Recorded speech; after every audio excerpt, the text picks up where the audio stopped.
Le mont Offord un matin. Il fait beau soleil.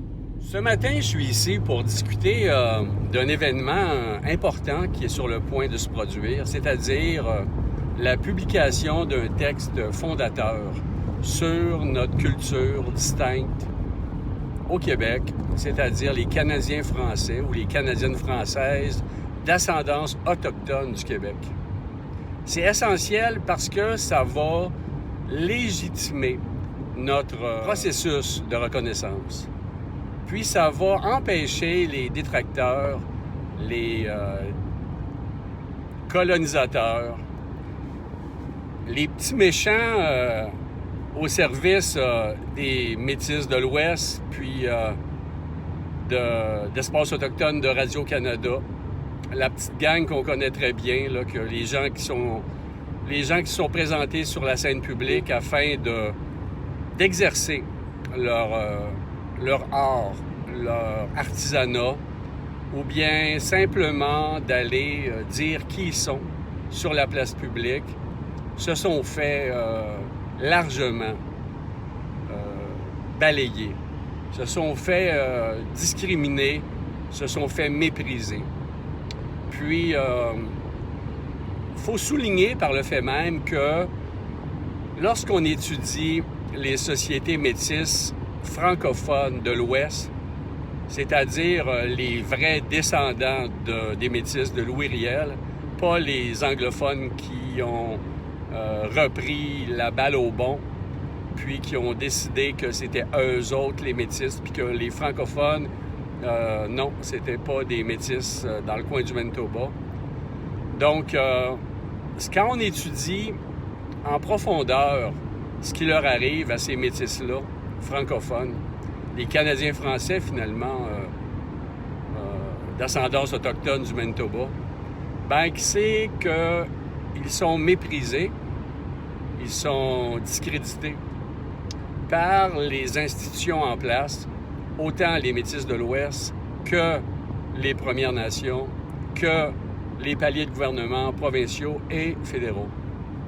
Donc, en se basant sur ça, on peut comprendre ce qui nous arrive au Québec. L'idée dans ça, c'est d'établir d'une manière incontestable notre culture distincte, notre culture historique.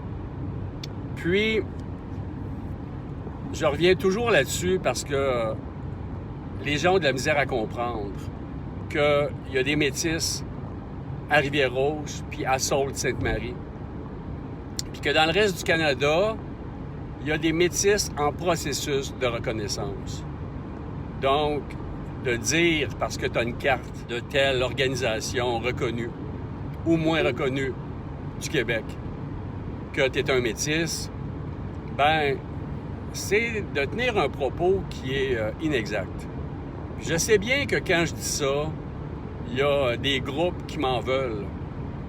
Il y a même nos publications par des groupes sur Facebook, des groupes importants, sont systématiquement refusés. Parce que il y a des personnes qui ont du pouvoir à dire aux gens ce qu'ils veulent entendre. C'est-à-dire que prends le petit drapeau métis, brandis-le, puis avoue que tu es un métis, puis célèbre cette fierté-là, puis c'est vrai. Donc, il y a de l'argent à aller chercher, là. Il y a du pouvoir pour l'ego, puis un ensemble de facteurs qui sont, tant qu'à moi, discutables. Parce que l'essentiel dans un cheminement identitaire ou bien en tant que personne, individu dans une société, individu mature, c'est d'affirmer des choses qui sont exactes. Donc, ce qui est exact pour nous au Québec présentement, c'est qu'il y a des Métis en processus de reconnaissance, puis des Autochtones en processus de reconnaissance. Donc, si on veut éviter, pour l'instant, toute problématique afin de pouvoir se concentrer sur qui nous sommes, puis d'obtenir une reconnaissance au niveau provincial, puis éventuellement canadien, parce qu'il faut faire front commun, il faut affirmer ce qui est juste. Et ce qui est juste, c'est qu'on a une culture canadienne-française d'ascendance autochtone du Québec. Puis cette culture-là, elle s'est propagée en Ontario, dans l'Ouest, puis même dans les Maritimes. Donc, si on va dans cette direction-là, c'est clair qu'on est légitime. Puis personne ne peut nous empêcher de faire la promotion de notre culture. Donc, dans un premier temps, c'est ce qu'on doit faire afin d'affirmer sur la place publique quelque chose d'incontestable. Puis là, que les dénigreurs, puis les négationnistes, ben, ils peuvent pas rien dire. Puis ça va nous donner du lousse dans la tête, puis ça va peut-être nous permettre, probablement nous permettre, d'avoir un espace sur la place publique, autant dans les médias de Radio-Canada que lors des documentaires ou des interviews, puis une place qui ne sera pas discréditée par la gang de méchants racistes qui s'opposent à notre reconnaissance. Parce que, comme je l'ai amplement dit, il n'y a aucune place dans la loi canadienne, ni même dans les jugements de tribunaux, qui dit que pour être reconnu comme un métis, éventuellement, ça prend un pourcentage de sang indien, entre guillemets, ou bien que le métissage doit être fait il y a 50 ans ou 60 ans. Non, tu peux avoir un métissage qui s'est produit en 1640 parce que le gouvernement du Canada, dans un formulaire de Statistique Canada, entre autres, a la définition suivante d'une personne d'ascendance autochtone. C'est une personne qui a une ascendance, qui a un métissage, qui date de plus longtemps que sa grand-mère. Donc, ça peut dater de ton arrière-arrière-arrière-arrière-arrière-grand-mère. Puis ce métissage-là peut être autant génétique que culturel. Donc, à la limite, si tu as vécu dans un contexte métissé ou en relation proche avec des Premières Nations, que ta généalogie peut le prouver, que la tradition orale peut le prouver, que les endroits où tu as vécu dans ta vie peuvent le démontrer, ben tu es déjà métissé autochtone. Ça, c'est indéniable. Donc, dire que ça prend un pourcentage de sang indien puis qu'il faut que ce pourcentage-là date de 50 ans, ben c'est des propos de type raciste. Puis, cette négation-là va à l'encontre des droits des peuples autochtones, la déclaration de l'ONU. Puis les membres des Premières Nations qui veulent que cette déclaration-là soit signée devraient faire très attention à la manière dont ils nous traitent présentement. Parce que ils veulent que le reste de la population les traite avec dignité, mais ils devraient nous traiter aussi avec dignité. Ceci étant dit, c'est clair que en avançant des propos comme ça, comme je l'ai dit, ben il y a des gens qui m'aiment pas. Il y a des gens qui n'aiment pas ça. Parce que je flatte pas la complaisance des membres en reconnaissance de statut dans le sens du poil. Donc, si vous voulez agir de cette façon-là, ben vous agissez pas pour le bien de votre culture, mais pour le bien de vos propres poches. Puis si c'est ça, c'est clair que vous n'allez pas aimer ce que je dis. Puis vous n'allez pas aimer le texte fondateur qu'on est en train d'écrire le professeur PhD Serge Gauthier, très connu pour avoir plaidé lors de causes importantes sur la reconnaissance des Métis, qui s'est rendu compte que c'est un cul-de-sac, comme je l'avance. Puis, après avoir écouté les vidéos que j'ai faites dans le Parti autochtone du Québec à l'époque, puis aussi une lettre que je lui ai envoyée avec les arguments, amenant l'idée qu'on pouvait emprunter un autre chemin pour notre reconnaissance, ben il a bien aimé ça. On a parlé par Zoom, on a parlé longuement, puis finalement, on a décidé de faire un texte en collaboration. Donc moi, j'ai mis sur papier des arguments, paragraphe par paragraphe, avec un développement pour arriver à une conclusion. Puis lui a trouvé ça excellent. Donc, ce texte-là va être publié au début de l'été dans un livre du professeur Serge Gauthier en annexe. Ça s'appelle l'annexe Serge Gauthier. C'est des recherches qu'il a faites dans le cadre d'un procès, mais la Cour a décidé de ne pas les inclure dans les documents finaux parce que justement, ça risquait d'aller à l'encontre de leur décision à eux de ne pas reconnaître de métis au Québec. Donc, lui, il avait travaillé énormément là-dessus. Il a décidé de faire un livre, puis en annexe, on va ajouter le texte fondateur qui va s'appeler en gros « Le statut de métis au Québec, la survivance de la culture canadienne-française d'ascendance autochtone ». Donc ça, c'est le point essentiel. Comme je le dis, il y a des gens qui vont pas aimer ça. Il y a des gens qui trouvent même que je suis quelqu'un qui n'est pas sympathique. Puis, ma démarche sociale puis culturelle, c'est pas de me faire le plus d'amis possible puis de devenir la vedette de la patente. Non. Vraiment pas. Ce qui m'intéresse dans ça, c'est de trouver des collaborateurs puis des collaboratrices sincères, engagés, qui sont prêts à aller de l'avant avec une proposition qui est défendable, puis qui est appuyée par des faits objectifs puis des données historiques. Ça m'intéresse. Puis c'est en train de se former. Il y a des gens bien intéressants qui se joignent au travail. Là, il a fallu payer les recherches du texte. Puis il y a des personnes qui sont manifestées, peu de personnes, mais suffisamment pour que j'aie pas l'impression de ramer tout seul. C'est déjà vaste comme horizon.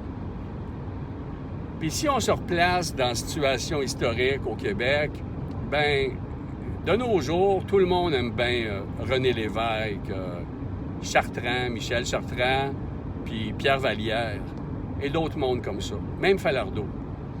Il ne faut pas oublier que quand il était vivant, ce monde-là, ben il était dénigré en masse. Puis qu'il y a plusieurs d'entre eux qui ont été en prison pour leur idée. Donc, ça faisait pas unanimité qui étaient des gens socialement fréquentables. Donc, personnellement, je me base pas mal plus sur eux autres que sur certains leaders d'opinion qui font des textes, qui prétendent qu'ils sont métis, puis que finalement, ils se retrouvent dans la ligne de mire des négationnistes, puis qui se retrouvent en cours, puis qui perdent leur boulot, comme c'est le cas dernièrement avec quelqu'un d'important, Sébastien Mallette, qui fait un travail incroyable, mais qui persiste à dire qu'il est un métis. Il devrait dire qu'il est un métis en processus de reconnaissance, puis ça simplifiera bien des choses. J'ai discuté avec lui à l'occasion, mais non, considère que je ne suis pas une personne sympathique non plus. Donc, ben, qui considère ça, s'il veut. Moi, je trouve qu'il est admirable comme personnage, comme chercheur, puis qui est engagé, malheureusement, dans une route que les Québécois, beaucoup de Québécois, empruntent présentement, puis ils vont en cours, puis ils perdent des centaines de milliers de dollars dans des causes qui sont des cul-de-sac. Ceci étant dit, il ne faut pas oublier que le but d'une reconnaissance culturelle, c'est pas de faire plus d'argent, c'est pas de sauver des taxes, mais c'est de pouvoir aller en communauté pour célébrer cette culture-là, avoir des activités, des cérémonies sacrées, avoir des partages, que les gens qui font des sweat lodges puissent l'enseigner aux autres, que les gens qui font de la fabrication de tambours puis qui connaissent des chants puissent le partager, qu'il puisse y avoir des activités à travers le Québec, régionales, nationales, qui puissent être annuelles, qui peuvent être mensuelles, qui peuvent célébrer la pleine lune, un ensemble d'activités, avoir un réseau d'activités pour permettre aux personnes de se connaître, de se rencontrer, puis de vivre au quotidien leur spiritualité puis leur culture. Parce que si tu es membre d'une organisation métisse, puis tu as une carte, puis que tu fais rien dans ton année, que tu développes pas ta culture, puis que tu vas pas te réapproprier cette culture-là, ben ça sert à quoi? C'est quoi l'idée d'avoir une plaque métisse, un drapeau métisse, une casquette métisse, une tasse métisse, une carte métisse, finalement, si tu fais rien de ça? C'est comme... me semble inutile. La seule chose que ça fait, ça flatte ton ego, puis ça va nourrir ta mythologie. Mais bon, si tu es nostalgique parce que lors du référendum pour la séparation du Québec que tu as perdu, ton droit à la reconnaissance en tant que peuple distinct, puis que tu t'es rabattu finalement sur être métis, je vais être reconnu de toute façon, ils ont beau dire ce qu'ils pensent, moi je suis différent des autres, bien si tu penses que c'est ça, bien tu es aussi bien d'aller vers la reconnaissance de ta culture canadienne-française d'ascendance autochtone du Québec. Parce que au début, l'idée, c'était de se faire un pays canadien-français. Puis ça a été mêlé, les cartes, quand le PQ a pris le pouvoir, puis que pour gagner aux élections, qu'ils ont décidé qu'on s'appelait des Québécois. Parce qu'un Québécois, c'est une dénomination, c'est une citoyenneté. Tu appartiens à la province du Québec. Puis c'est merveilleux, c'est inclusif. Des musulmans, des nouveaux arrivants, les anglophones, tout le monde est citoyen à part égale, puis a les mêmes droits, puis c'est A1. J'ai rien contre ça, puis les gens avec qui je travaille, on n'est pas des xénophobes puis des racistes, là, non. On est bien d'accord avec ça. Par contre, en faisant ça, en disant qu'on est des Québécois, pour gagner aux élections, pour essayer d'aller chercher des anglophones, puis des Autochtones, puis des nouveaux arrivants, bien, le PQ a laissé de côté notre histoire, nos origines.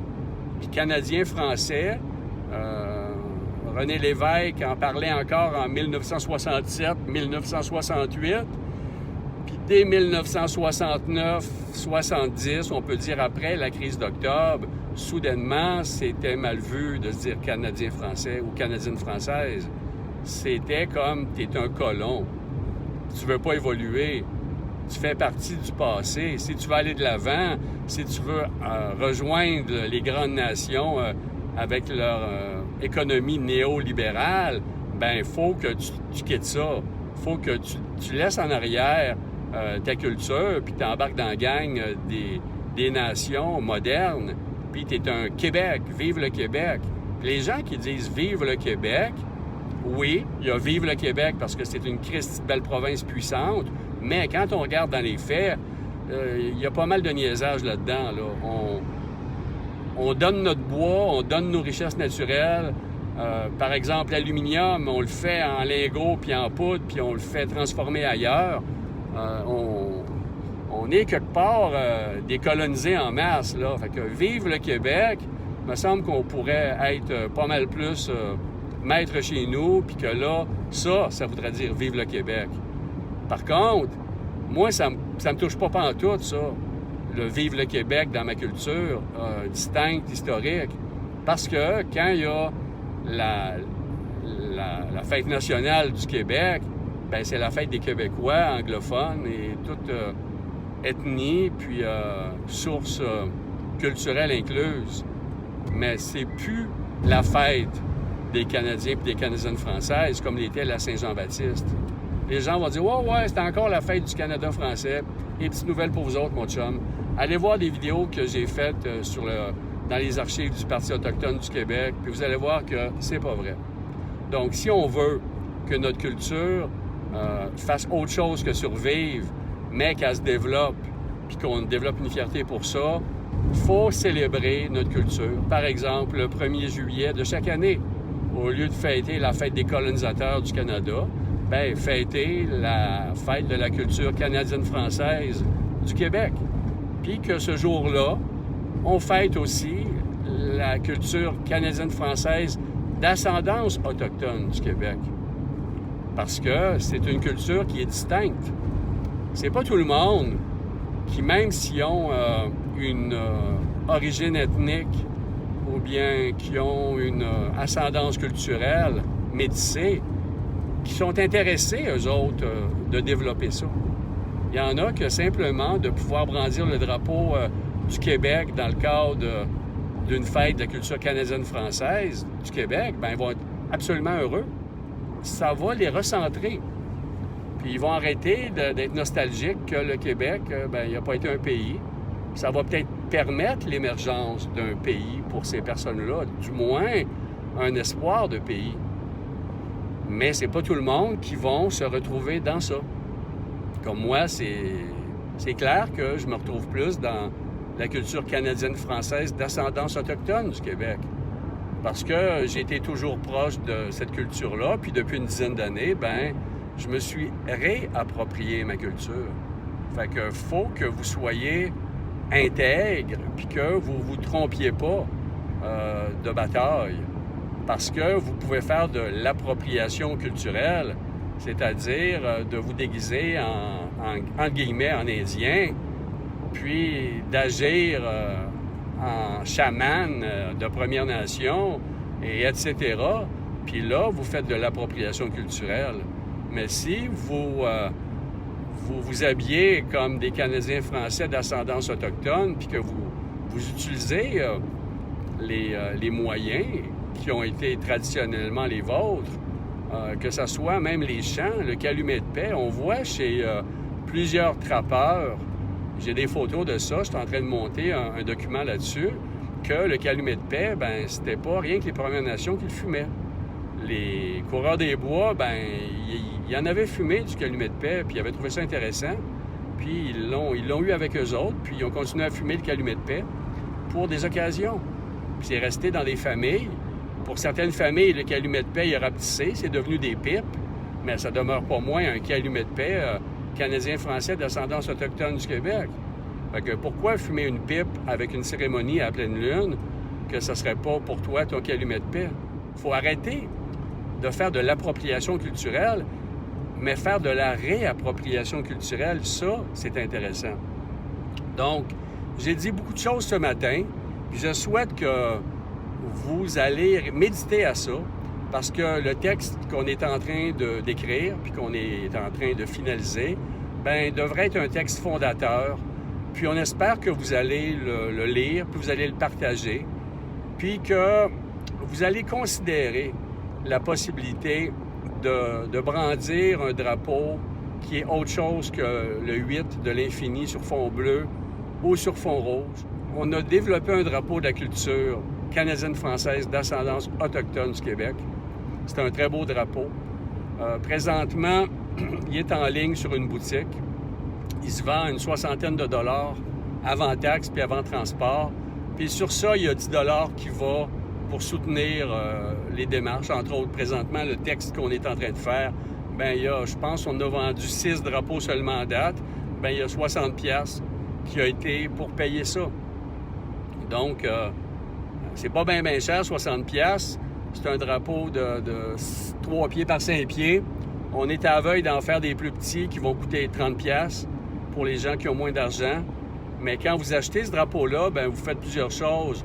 Vous brandissez un drapeau qui respecte votre culture distincte, légitime, historique. Vous développez votre propre fierté, votre propre reconnaissance de qui vous êtes, puis vous soutenez votre propre cause. Donc, je vous souhaite une excellente journée. Je m'en vais travailler. Je suis sur le chemin de gagner ma vie. Puis, c'est le fun de pouvoir me rendre compte que je suis en train de la gagner d'une manière qui est en accord avec qui je suis, puis avec qui vous êtes aussi, dans la mesure où vous l'acceptez. Merci beaucoup. Bonne journée.